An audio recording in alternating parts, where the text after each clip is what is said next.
ရင်ငုတ်သမားတယောက်တွေအန်ဂျီအရှိဆုံးအချိန်ဟာရေပေါ်ကိုပြန်တက်လာပြီးနောက်ဖြစ်နေရတာဘာကြောင့်လဲသူတို့ရေမြင့်နှပင်ပေါ်ရောက်တာနဲ့တပြိုင်နက်တင်းမောပေါ်ကလူတွေဟာသူတို့စီပြေးသွားပြီးဝစ်စင်ထားတဲ့ပစ္စည်းကိရိယာတွေကိုအမြင့်ဆုံးချွတ်ပေးကြပါတယ်ပြီးတာနဲ့သူတို့ကိုလီလုံးပိတ်ထားတဲ့အခန်း sealed chamber ထဲကိုတန်းပို့လိုက်ကြတယ်ဒီလှုပ်ဆောင်ချက်တွေကအလို့တစ်ခုတိမ့်တာနဲ့မတူပဲအရေးပေါ်ကယ်ဆယ်ရေးလုပ်နေတာနဲ့ပိုတူးနေပါတယ်ဘာကြောင့်လဲဆိုတော့ရေငုတ်သမားတယောက်အတွက်ရေထဲကထွက်လာတာဟာအန်ဒီယေကနေလွတ်မြောက်သွားတာမဟုတ်ဒီလူပါတကယ်တော့အဲ့ဒီအချိန်ဟာတကယ်အန်ဒီယေကစတင်တဲ့အချိန်ဖြစ်နေတတ်ပါတယ်ရင်ကိုသမားကရေအောက်ထဲနက်နက်ဆင်းလေခန္ဓာကိုယ်အပေါ်တက်ရောက်တဲ့ဖီအားကမြင်းမြန်းဆန်ဆန်မြင့်တက်လာလေပါပဲရေအောက်33ပေဆင်းတိုင်းမှာပတ်ဝန်းကျင်ဖီအားက the atmosphere စီတက်လာပါတယ်ဖီအားများလေရှူထုတ်လိုက်တဲ့ဓာတ်ငွေထဲကနိုက်ထရိုဂျင်တွေဟာခန္ဓာကိုယ်ထဲကိုပျော်ဝင်သွားဖို့ပို့လွယ်ကူလေပါပဲ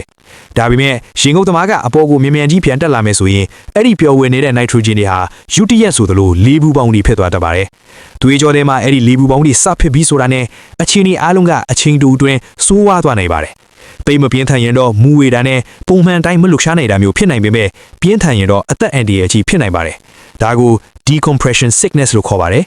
ဒါကြောင့်သင်္ဘောပေါ်ကလူတွေဟာအလုတ်ပြီးအောင်ကူညီပေးနေတာတွေမဟုတ်ရေငုတ်သမားအသက်ဘေးကင်းအောင်ကူညီပေးနေတာဖြစ်ပါတယ်ကဲတငယ်ချင်းတို့ဒီဗီဒီယိုလေးကဘူးတူတာလေးရခဲ့ရင် comment လေးရေးခဲ့ပါဦးနော်